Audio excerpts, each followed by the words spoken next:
ہاں، ہو بھی سکتا ہے کہ یہ وہی سکینہ ہو، لیکن تم ایک بات بھول رہے ہو کہ ٹھیک اسی وقت تمہارے ساتھ سانول بھی تھا، جسے وہ دکھائی نہیں دی۔ خود میں ریلوے اسٹیشن پر اس کی جھلک سے چوک گیا تھا۔ اگر اس سارے معاملے سے پھولوں والی وہ خاص چادر نکال دی جاتی تو یہ بھی ہو سکتا تھا کہ وہ کسی عام صحرائی لڑکی کا ہیولہ ہو جو صحرا میں بھٹک رہی ہے۔ لیکن اطمینان رکھو، جلد یا بدیر تم اس ہیولے کی حقیقت تک پہنچ جاؤ گے۔ یاد رہے، ایک بار تم نے خود ہی ایک مفروضے کا ذکر کیا تھا، اگر خلا میں ماضی کی لہر زندہ رہ سکتی ہے تو پھر ماضی کی تصویر کی جھلک کیوں نہیں؟ ہو سکتا ہے جو تمہیں نظر آ رہا ہو وہ بھی اس حال کی نہیں بلکہ ماضی کی کسی تصویر کی جھلک ہو، اور قدرت نے تمہاری سماعت کی طرح تمہاری بصارت کے پردے کو بھی چند لمحوں کے لیے یہ طاقت عطا کی ہو کہ تم نے اس صحرا کے ماضی کی کوئی جھلک اس لڑکی کی تصویر کی صورت دیکھ لی ہو۔ یہاں کچھ بھی ناممکن نہیں کہ اس قدرت کے کارخانے میں جب جب جو ہونا ہے تب تب سو ہوتا ہے۔ سلطان بابا اپنی بات ختم کر کے اندر پلٹ گئے اور میں اپنی مخصوص جگہ گمسم سا کھڑا رہ گیا۔ میرا سارا وجود ایک ارتعاش سے کانپ رہا تھا اور کان سائیں سائیں کر رہے تھے۔ سوال تھے کہ بڑھتے ہی جا رہے تھے، اور جواب تھے کہ مستقل دامن بچائے جاتے تھے۔ اچانک صحرا کی جانب سے ایک تیز نسوانی چیخ نے میرے سارے خیالات بکھیر دیے۔ میں گھبرا کر پلٹا۔ چیخ دوسری مرتبہ بلند ہوئی۔ سامنے مزار کے صحن میں نماز پڑھتے سلطان بابا بھی سلام پھیر کر چونکے تو مجھے جھٹکا سا لگا۔ مطلب یہ صرف میرا واہمہ نہیں تھا، آواز سلطان بابا نے بھی سنی تھی۔ جہاں سانول رات بھر بیٹھ کر بانسری بجایا کرتا تھا، میں بے تحاشا اس جانب دوڑ پڑا۔ صحرا کی ریت میں میرے پاؤں دھسے جا رہے تھے۔ دور سے میں نے اس اونچے ٹیلے پر فجر کے جھٹپٹے میں کسی عورت کا ہیولہ دیکھا جو مسلسل نیچے کی طرف دیکھ کر چیخ رہی تھی اور اپنی مخصوص زبان میں کسی مدد کے لیے چلا رہی تھی۔ ٹیلے کو دیکھتے ہی میری سانس رکنے لگی۔ یہ وہی ٹیلا تھا جہاں سانول گزشتہ رات بانسری بجا رہا تھا۔ کچھ لمحے کے لیے تو جیسے میرے ہاتھ پاؤں ہی پھول گئے۔ جب تک میں دوڑ کر ٹیلے تک پہنچا، اس پکی عمر کی چرواہن کے ہاتھوں کے اشارے مجھے سمجھ آ چکے تھے۔ ٹیلے کی پرلی جانب سانول بے سدھ پڑا تھا اور اس کے سر سے بہتا ہوا خون نہ جانے کب سے جم کر ریت کو سیراب کر رہا تھا۔ سلطان بابا بھی شاید میرے پیچھے ہی صحرا کی جانب لپکے تھے۔ جس وقت میں سانول کی سانسیں ٹٹول رہا تھا تب تک وہ بھی وہاں پہنچ چکے تھے۔ زندگی اگر صرف سانس لینے کا نام ہے تو سانول ابھی زندہ تھا، لیکن اس کی سانسیں اکھڑ رہی تھیں۔ جب میں اور سلطان بابا اسے لے کر بستی پہنچے تو سب سے پہلے بستی کے مضافات میں بکریوں کا دودھ دوہتے اس صحرائی گوالے کی نظر ہم پر پڑی، جسے میں پہلے ریچھ کے مقابلے کے دوران جبروت کے قلعے میں دیکھ چکا تھا، اور پھر چند لمحوں ہی میں پورا کال گڑھ سانول کے کچے آنگن میں جمع ہو چکا تھا۔ بستی کے واحد طبیب نے فوراً ہی سانول کا زخم دھو کر مرہم پٹی تو کر دی اور کچھ دوائیں بھی اس کے حلق سے نیچے انڈیل دیں، لیکن فی الحال سانول بے ہوش ہی تھا۔ بڑی مشکل سے سانول کے باپ مجید مستری اور طبیب کی درخواست پر لوگوں کا جمگھٹا چھٹا۔ سانول کو ہم نے آنگن سے اندر کمرے میں پہنچایا ہی تھا کہ اکرام اللہ صاحب اور ان کے پیچھے نوری کا باپ ہڑبڑاتے ہوئے سے سانول کے گھر میں داخل ہوئے۔ وہی چند روایتی سوال: کیا ہوا؟ کیسے ہوا؟ کس نے کیا؟ اور وہی ایک جواب کہ اللہ جانے۔ کچھ ہی دیر میں نوری بھی چند دوسری عورتوں اور اپنی ماں سمیت صحن میں داخل ہوئی اور تیزی سے عورتوں والے کمرے کی جانب بڑھ گئی۔ پریشانی میں وہ سانول کے باپ کو سلام کرنا بھی بھول گئی تھی۔ پھر برآمدے کے قریب ماں کے کوہنی مارنے پر چونکی تو جلدی سے صحن میں بیٹھے مجید کو سلام کر کے اندر پلٹ گئی۔ سچ ہے کہ محبت آداب بھلا دیتی ہے۔ طبیب اپنا کام کر کے جا چکا تھا اور اس کے بقول اب سانول کو دوا کے ساتھ دعا کی بھی اتنی ہی ضرورت تھی۔ سانول کی دعا تو نوری تھی اور نوری خود سراپائے دعا بنی اس کے گھر کے آنگن میں ماتھا ٹیکے سجدے میں پڑی تھی۔ پھر بھی قدرت کو رحم آتے آتے 3 راتیں بیت گئیں۔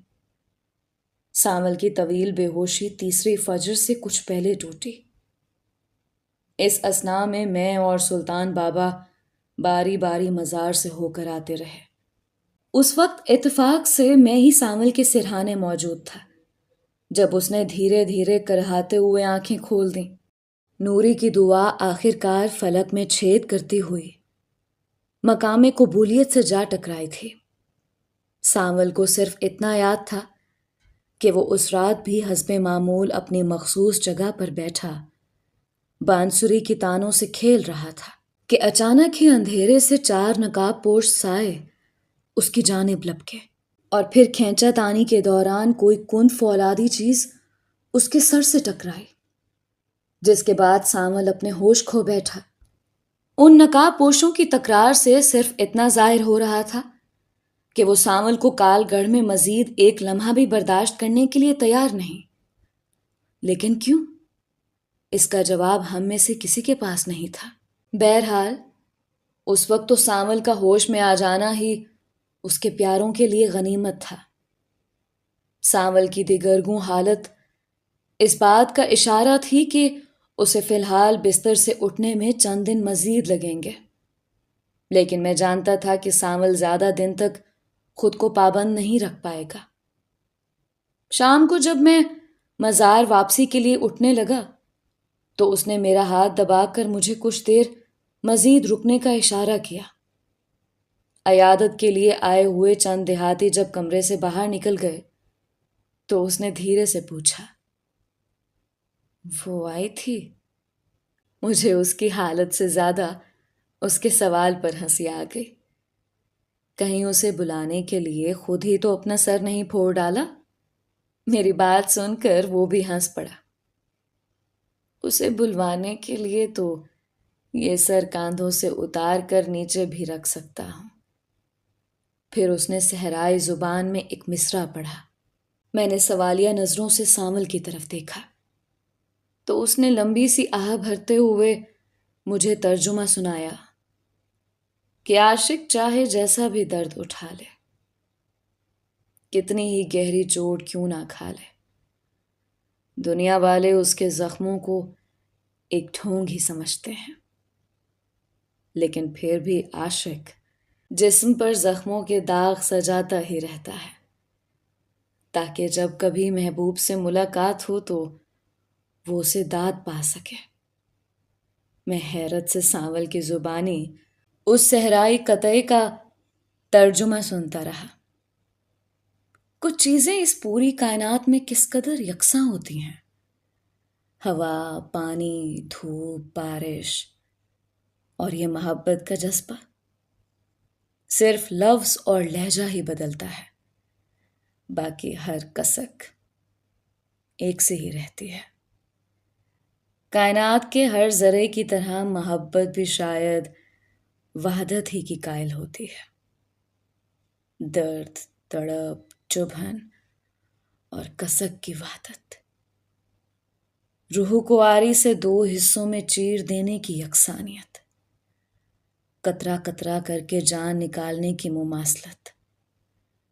جانے ہم دنیا کی ہر اذیت، ہر درد دینے والی چیزوں کے اتنے مختلف نام کیوں رکھ ڈالتے ہیں؟ ہم ایسی سب ہی اذیتوں کا ایک ہی نام محبت کیوں نہیں رکھ دیتے؟ سانول بھی اس وقت اپنے سر کے زخم اور گھائل وجود کے درد سے زیادہ عشق کے زہریلے ڈنگ کے اثر سے تڑپ رہا تھا۔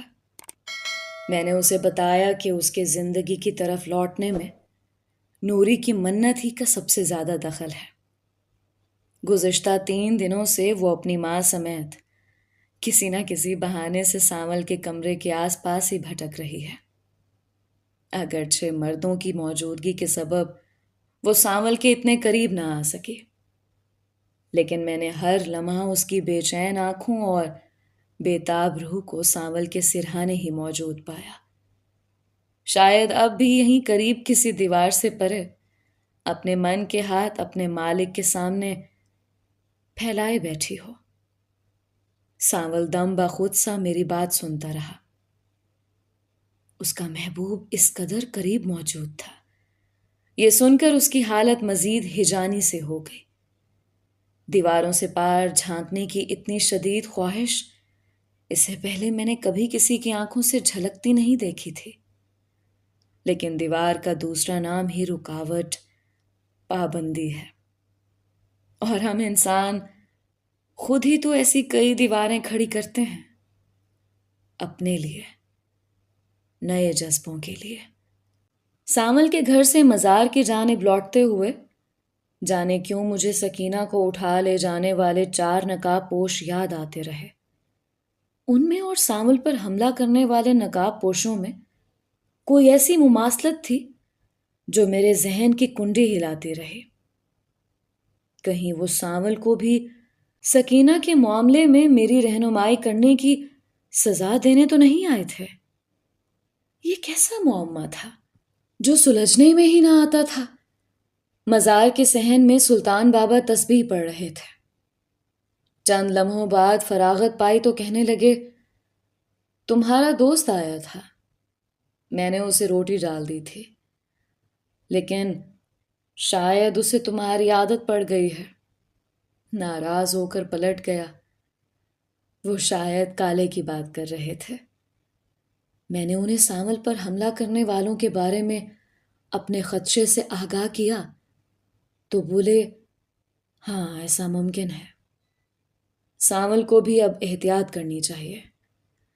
تقدیر شاید پھر بھی ایک موقع اور دے دیتی ہے، لیکن سچا دشمن کبھی نہیں۔ میں نے اس عجیب اصطلاح پر انہیں حیرت سے دیکھا۔ کیا دشمنی بھی خالص اور ناخالص کے پیمانے پر تولی جاتی ہے؟ کیا دشمن بھی کبھی سچا یا جھوٹا ہوتا ہے؟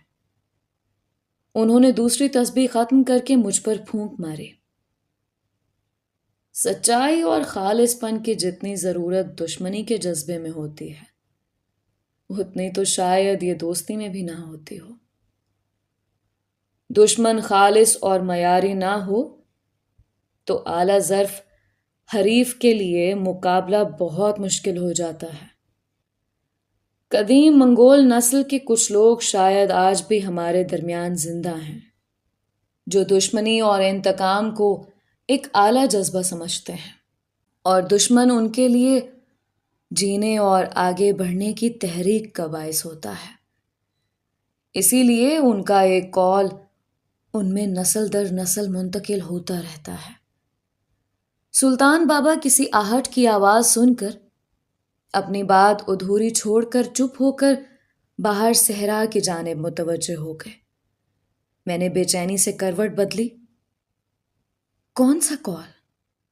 سلطان بابا نے غور سے میری جانب دیکھا اور قول دہرایا، دشمن زندہ ہے۔ وہ اپنی بات ختم کر کے اٹھ کھڑے ہوئے۔ میں یوں ہی ساکت سا بیٹھا رہ گیا۔ برآمدے کے قریب رک کر وہ میری جانب پلٹے۔ لیکن یاد رہے، یہاں اس بستی میں ہمارا واسطہ شاید کسی اعلیٰ ظرف دشمن سے نہ پڑے، لہٰذا اپنی آنکھیں کھلی رکھنا۔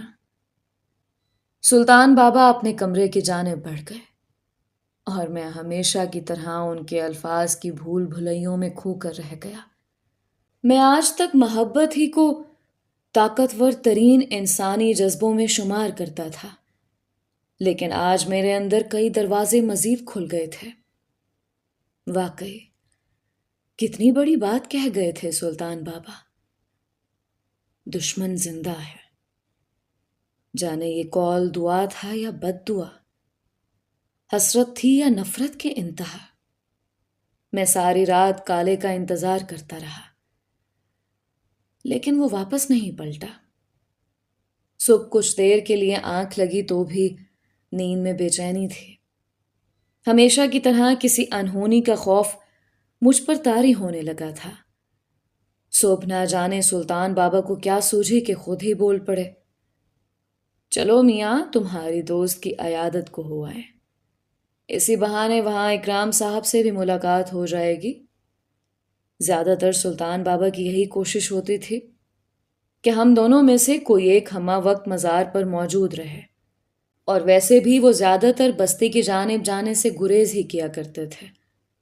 لیکن آج نہ جانے ایسی کیا خاص بات تھی کہ انہوں نے خود ہی سانول کے گھر چلنے کی فرمائش کر دی. ہم سانول کے گھر کے صحن میں داخل ہوئے تو کافی بھیڑ تھی. پتہ چلا کہ سانول کے باپ نے اس کے ہوش میں آنے کی خوشی میں شکرانے کے طور پر نیاز بانٹنے کا ارادہ کیا ہے، اور اسی لیے بستی کے سبھی مرد وہاں چلے آ رہے تھے. انہوں نے بڑے اور چھوٹے پیر صاحب کو بیک وقت اپنے درمیان پایا تو سبھی خوش ہو گئے. کال گڑھ کی واحد جامع مسجد کے مولوی صاحب بھی کچھ دیر میں آ پہنچے. نیاز کے چاول ابھی دم پر تھے اور بٹنے میں کچھ دیر باقی تھی کہ بستی کے چند بزرگوں میں کال گڑھ کے صدا کے کال اور سوکھے کی بات چل پڑی. کسی جانب سے ایک بوڑھے نے تشویش زدہ انداز میں سب کی توجہ اس جانب دلائی کہ بستی کے آس پاس قریبی جوہر اور تالاب تو 3 سال پہلے ہی خشک ہو چکے تھے، لیکن اب دور دراز کے پانی کے ذخیرے بھی دھیرے دھیرے خالی ہوتے جا رہے ہیں، اور اگر چند ایک دن میں علاقے میں بارش نہ ہوئی تو کال گڑھ میں پینے کے پانی کا شدید بحران پیدا ہو جائے گا. بوڑھے کی بات سن کر محفل میں کچھ دیر کے لیے سناٹا چھا گیا، اور پھر سب ہی اپنی اپنی بولیاں بولنے لگے. کچھ لوگوں کا خیال تھا کہ قلعہ داروں کی منت کر کے ان سے مزید کچھ قرض لیا جائے، اور ایک آخری کوشش کے طور پر مشرقی سمت جہاں پانی ملنے کی امید ہے وہاں پھر سے کنواں کھود کر پانی تلاش کیا جائے. لیکن اکثریت نے اس مشورے کو یکسر رد کر دیا.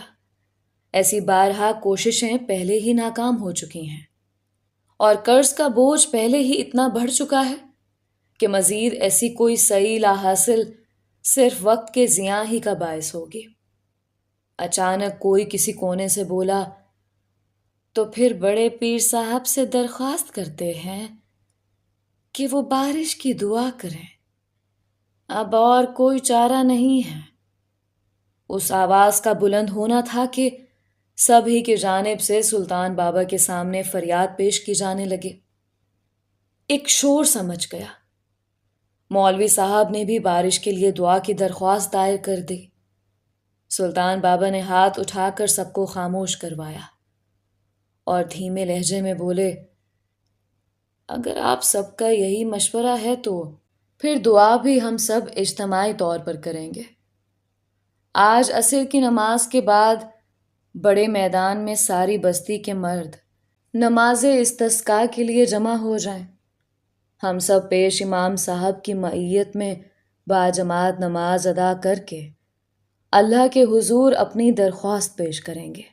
سلطان بابا کی بات سن کر نوجوان طبقے نے تو زور و شور سے ان کی ہاں میں ہاں ملائی، لیکن بزرگ کچھ خاموش ہی رہے. میں نے پاس بیٹھے اکرام صاحب سے آہستہ سے اس خاموشی کی وجہ پوچھی تو انہوں نے جواباً میرے کان میں جو سرگوشی کی اس میں صرف اتنا ہی مطلب اخذ کر سکا کہ جبروت کے علم میں لائے بنا بستی کے باہر ایسا کوئی بھی عوامی جمگھٹا اس کی ناراضی کا سبب بن سکتا ہے، لہٰذا بزرگ یہی چاہتے ہوں گے کہ قلعہ داروں کو بھی باقاعدہ دعا میں شرکت کی دعوت دی جائے. تب تک سلطان بابا مجھے وہاں سے اٹھنے کا اشارہ کر چکے تھے، اور یہ طے پایا تھا کہ بستی کے تمام مرد عصر کے وقت باہر والے بڑے میدان میں جمع ہو جائیں گے. ہم محفل کو مکھیوں کی طرح بھن بھناتے ہوئے اور آپس میں سرگوشیاں کرتے چھوڑ کر وہاں سے نکل آئے۔ جانے ان میں سے کوئی بعد میں جبروت سے باقاعدہ اجازت لینے یا دعا میں شرکت کرنے کی درخواست لے کر قلعے کی جانب گیا یا نہیں۔ ہم بہرحال عصر سے کچھ پہلے بستی کے مضافاتی میدان میں پہنچے تو دعا کے لیے اچھے خاصے لوگ موجود تھے۔ مجھے اسی دن راستے میں سلطان بابا نے بارش کے لیے خصوصی طور پر مانگی جانے والی دعا اور نماز استسقاء کے بارے میں بتایا، اور یہ بھی کہ شاید یہی وہ واحد اور منفرد التجا ہے جو سیدھی ہتھیلیوں کے بجائے ہاتھ کے پشت آسمان کی جانب بلند کر کے دعا کی صورت میں کی جاتی ہے۔ میرے لیے یہ ایک بالکل نئی بات تھی۔ بستی کے لوگوں بشمول امام مسجد نے سلطان بابا سے کئی بار درخواست کی کہ وہ جماعت کی امامت کریں، لیکن انہوں نے یہ کہہ کر معذرت کر لی کہ یہ بستی کی جامع مسجد کے امام کا حق ہے۔ بالآخر امام صاحب ہی امامت کے لیے کھڑے ہو گئے۔ سلام کے بعد سب نے ہاتھوں کے پشت آسمان کی طرف کر کے دعا مانگی، اور مولوی صاحب نے اپنی چادر پلٹ دی۔ دعا کے بعد نمازی رخصت ہونے لگے، تب اچانک میری نظر بے ساختہ دھوپ کا قہر برساتے آسمان کی جانب اٹھ گئی۔ سورج اب بھی اپنی اسی آب و تاب کے ساتھ چمک رہا تھا۔ دور دور تک کسی بدلی تو کیا، کسی مٹی یا ریت کے بگولے کے آثار بھی نمایاں دکھائی نہیں دے رہے تھے۔ میں نے سلطان بابا کے چہرے پر کوئی تحریر پڑھنے کی کوشش کی، لیکن وہاں حسب معمول صرف سکون کا ڈیرا تھا۔ وہ تو دعا مانگنے کے بعد اس طرح بے فکر اور لاپرواہ ہو گئے تھے جیسے خدا ان کی ہر دعا سن ہی تو لے گا۔ اچانک میرے ذہن میں ایک کوندہ سا لپکا، کہیں یہ اٹل یقین ہی تو کسی دعا کی قبولیت کا اصل کلیہ نہیں؟ کہیں ہماری دعائیں اسی لیے تو رد نہیں ہو جاتی کہ ہم اندر سے بے یقین اور بد دل ہوتے ہیں؟ ہم جس سے مانگ رہے ہوتے ہیں خود اسی کی سخاوت اور خزانے پر ہمارا اعتماد متزلزل ہوتا ہے، تو پھر دعا قبول نہ ہونے کا شکوہ کیسا؟ یہ تو اعتبار اور توکل کا سودا ہے، اور سچ ہی تو ہے کہ انسان ہی صدا کا خسارے میں ہے۔ رات کو بھی کئی بار میں نے اٹھ کر آسمان کو دیکھا۔ میرے اندر کا تول مول کرنے والا سوداگر آج بھی یقین اور بے چینی کے پلڑے دلیل اور جواز کے پتھروں سے برابر کرنے کی کوشش کر رہا تھا۔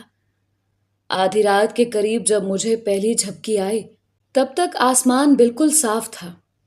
ایمان اور بے یقینی کی جنگ میں سوداگر کے شک کی جیت ہوئی اور میں تھک کر سو گیا۔ لیکن صبح بہت سے بچوں کے شور سے میری آنکھ اچانک کھلی تو پہلی نظر سیدھی آسمان پر پڑی۔ سارا آسمان بادلوں سے ڈھکا ہوا تھا۔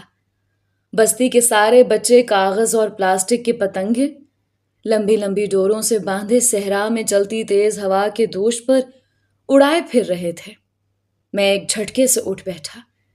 صحرا میں بادل کتنا عجیب تضاد آمیز لیکن خوشگوار تجربہ تھا۔ سلطان بابا بھی صحن میں نکل آئے۔ میں نے ان سے پوچھ ہی لیا، آپ کو اس قدر یقین کیسے تھا؟ مجھے تو جو نعمت میری دسترس میں میرے سامنے موجود ہوتی ہے اس کے پانے کا بھی کامل یقین نہیں ہوتا، اور آپ ایک انہونی پر بھی اس قدر اعتبار کیسے جمع کیے رکھتے ہیں؟ انہوں نے غور سے میری جانب دیکھا۔ سارا کھیل ہی یقین اور بے یقینی کا ہے میاں، اور یقین جانو کہ تم اس کامل یقین کے بہت آس پاس ہو، بس ثابت قدمی ہی آخری شرط ہے۔ سلطان بابا کی بات ختم ہوتے ہی پہلی بوند نے میری پیشانی چوم کر سلامی دی، اور پھر چند لمحوں میں وہ جل تھل ہوئی کہ کال گڑھ کی برسوں سے پیاسی اور سوکھی زمین کے ساتھ ساتھ میرا اندر بھی پوری طرح دھل گیا۔ کچھ بارشیں ہمارے اندر بھی برستی ہیں۔ کال گڑھ کے لوگوں کو خوشی سے چلاتے اور اچھلتے کودتے دیکھ کر میرے من میں بھی بوندوں کا جل ترنگ بجنے لگا۔ کال گڑھ کی بارش صرف 20 منٹ کے لیے تھی، لیکن میرے اندر کا ساون بہت دیر تک برستا رہا۔ کچھ ہی دیر میں بستی کے تمام لوگ مزار کے باہر جمع ہو چکے تھے۔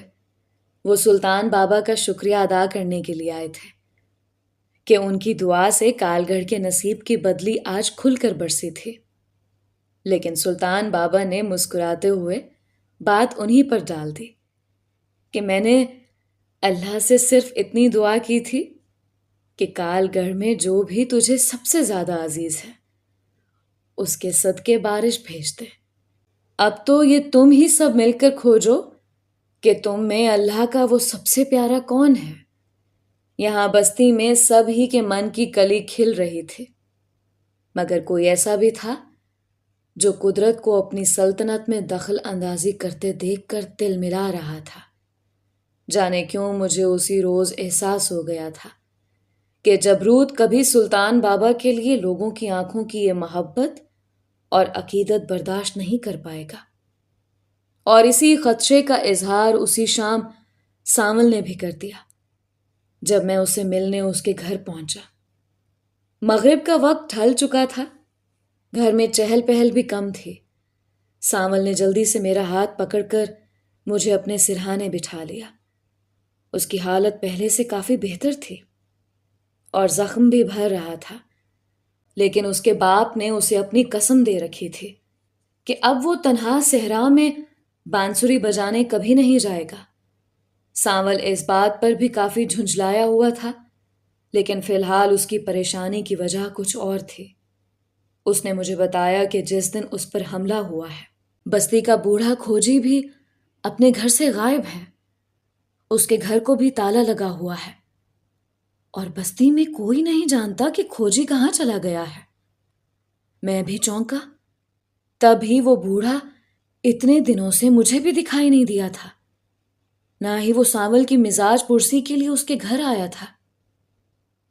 مطلب میرا شک ٹھیک تھا کہ ان نقاب پوشوں کا تعلق ضرور سکینہ کے اغوا سے بھی رہا ہوگا۔ سانول نے میرے خدشات دو چند کر دیے تھے، لیکن میں اسے اپنی پریشانی بتا کر مزید الجھانا نہیں چاہتا تھا۔ میں گھنٹہ بھر اس کے پاس بیٹھنے کے بعد اٹھنے لگا تو سانول نے اصرار کیا کہ کھانا کھا کر جاؤں۔ آج نوری کے گھر سے اس کے لیے خاص طور پر گڑ کے چاول بن کر آئے تھے۔ میں نے مسکرا کر اسے چھیڑا کہ تبھی آج وہ باتیں بھی گڑ کے شیرے جیسی میٹھی کر رہا ہے۔ ہائے یہ جذبے، پل میں ہمیں کتنا کڑوا اور دوسرے پل میں کتنا شیریں کر دیتے ہیں۔ کچھ ایسی الٹ پلٹ مچاتے ہیں ہمارے اندر کہ ہم خود اپنا اصل بھی بھول جاتے ہیں۔ میں بھی سانول کی آنکھوں سے پھوٹتی محبت کی وہ میٹھی آنچ پورے کمرے میں پھیلتی چھوڑ کر وہاں سے نکل آیا۔ سانول کو میں نے بڑی مشکل سے سمجھایا کہ سلطان بابا مزار پر میرا انتظار کرتے ہوں گے، لہٰذا میں کل پھر آؤں گا اور نوری کے گھر سے آئے گڑ کے چاول بھی ضرور کھاؤں گا۔ میں سانول کے کمرے سے باہر نکلا تو چند عورتیں لمبے لمبے گھونگھٹ نکالے گھر میں داخل ہو رہی تھیں۔ ان کے ساتھ ساتھ سانول کی ماں بھی تھی۔ میں سر جھکا کر سلام کر کے آگے بڑھنے لگا تو سانول کی ماں نے میرے سر پر ہاتھ رکھ کر دعا دی۔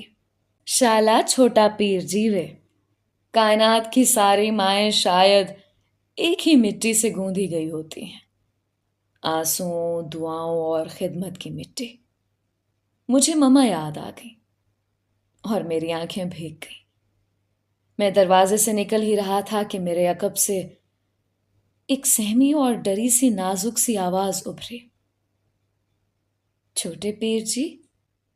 میں ٹھٹک کر پلٹا اور حیرت زدہ برآمدے کے ستون کی آڑ میں نوری کو اپنا سراپا سمیٹتے ہوئے دیکھا۔ اس نے بھی علاقے کی ریت کے مطابق لمبا سا گھونگھٹ نکالا ہوا تھا۔ میں اس کے وجود کی لرزش اتنی دور سے بھی محسوس کر سکتا تھا۔ باقی عورتیں اندر کی جانب بڑھ چکی تھیں اور اس وقت صرف ہم دونوں ہی صحن میں موجود تھے۔ اس نے مجھے روک تو لیا تھا، پر خود اس کا بس چلتا تو اگلے لمحے ہی وہاں سے ہوا ہو جاتی۔ میں نے ہلکے سے کھنکار کر اسے متوجہ کیا۔ وہ ہڑبڑا سے گئی۔ وہ جی، چھوٹے پیر جی، آپ اس سے کہیں نا کہ شہر چلا جائے، یہاں اس کی جان کو بہت خطرہ ہے۔ آپ کہو گے تو نہ نہیں کرے گا جی، بہت سنتا ہے آپ کی۔ مجھے نوری کی تشویش کا اندازہ تھا۔ آپ اطمینان رکھیں، میں سانول سے بات کروں گا۔ میں بات ختم کر کے دروازے سے باہر نکل آیا۔ عورت کا دامن کچھ یوں بھی سدا ہی سے کوڑا ہوتا ہے، لیکن ان علاقوں میں تو زور سے چلتی ہوا بھی اسے داغدار کر دیتی ہے۔ وہ معصوم لڑکی سانول کی محبت میں شاید چند لمحوں کے لیے یہ بھول گئی تھی، لیکن مجھے ریت اور رواج کی حدیں یاد تھیں۔ ساری بستی ہی کو چند دن میں اندازہ ہو گیا تھا کہ سانول کی مجھ سے اچھی خاصی دوستی ہو گئی ہے، اور وہ ضدی لڑکا میری بات کا بہت مان رکھتا ہے۔ یہ اسی مان کا بھروسہ تھا جس نے نوری کو آج مجھ سے بات کرنے کا حوصلہ بخشا تھا۔ میں خود بھی سوچ رہا تھا کہ سانول سے کہوں کہ کچھ عرصے کے لیے یہاں سے دور چلا جائے۔ دشمن اگر انجانا ہو تو وہ دوہرا خطرناک ہو جاتا ہے، اور ہمیں اس وقت ایسے ہی کسی چھپے ہوئے دشمن کا سامنا تھا۔ میں اپنی سوچوں میں گم صحرا کے اونچے ٹیلے پار کرتا ہوا مزار کی جانب بڑھ رہا تھا۔ اچانک مجھے دائنی طرف کے ٹیلے کے پیچھے سے چند گھراہٹیں سنائی دیں۔ میں ٹھٹک کر رک گیا، گھراہٹ بھی رک گئی۔ میں نے کالے کو آواز لگائی، لیکن کالا ہوتا تو ایسے چھپتا ہی کیوں؟ میں نے پھر قدم بڑھائے ہی تھے کہ ٹیلے کے پیچھے سے دو خوفناک قسم کے کتے ایک دم ہی میرے سامنے آ گئے۔ یہ جبروت کے کتوں کے ٹولوں میں سے تو نہیں تھے، لیکن ان کے تیور بھی اس وقت کچھ ویسے ہی تھے۔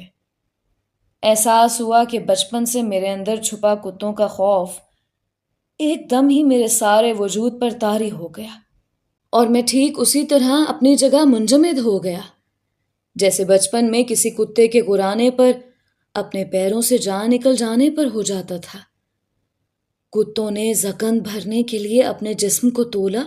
میری رگوں میں بہتے گرم خون نے پل بھر ہی میں میرے سر سے لے کر میرے پاؤں کے تلووں تک کا دورانیہ طے کر لیا، اور تب اچانک ہی کسی طرف سے کالا دوڑتا ہوا آیا اور میرے پاؤں کے قریب آ کر لوٹنے لگا۔ میں ابھی تک ساکت ہی کھڑا تھا، کالے کو یوں میرے پاس کلا بازیاں کھاتے دیکھ کر دوسرے دو کتوں کے تنے جبڑے بھی کچھ ڈھیلے ہو گئے۔ شاید کالے نے صحرا میں بھی اپنا گروہ بنا لیا تھا، اور باقی دو بھی اسی کے ساتھی تھے۔ میں نے ایک گہری سانس لی اور آگے بڑھ گیا۔ جانے یہ جانور آپس میں کون سی بولی بولتے ہوں گے، کیسے ایک دوسرے کو اپنی بات سمجھاتے ہوں گے، ان کے لفظ کیسے ہوتے ہوں گے۔ ابھی بھی کالے نے میری جان کے دشمن بنے ان خوفناک کتوں کو یہ کیسے سمجھایا ہوگا کہ یہ تو میرا دوست ہے، تم بھی اسے کچھ نہ کہنا۔ اور کتنی جلدی وہ کالے کی بات مان بھی گئے۔ ہم انسانوں کی طرح کسی کج بحثی یا تکرار میں پڑے بنا انہوں نے کیسے اپنے دوست کی بات مان لی۔ شاید اس دور کے انسانوں کو بہت سی باتیں ان جانوروں سے سیکھنے کی ضرورت تھی۔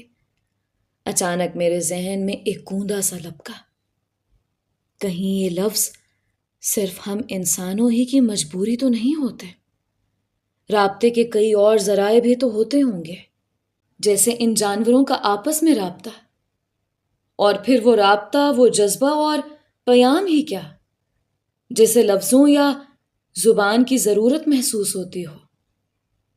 بات تو تب ہے جب بنا کچھ کہے ہی وہ ہمدم سب جان لے، جیسے ابھی کچھ دیر پہلے ہی کالے کا اپنے ساتھیوں کو بھیجا گیا وہ خاموش پیام تھا۔ شاید یہ لفظ ہم کم ظرفوں ہی کی پہچان ہوتے ہیں۔ انہی خیالوں میں گم میں مزار کے سامنے والا بڑا ٹیلا طے کر کے جیسے ہی نیچے اترا تو میرے پاؤں جیسے ریت پر گڑ کر رہ گئے۔ مزار کے باہر جبروت کی جیپ کھڑی تھی۔ اتنی رات گئے جبروت یہاں کیا لینے آیا تھا؟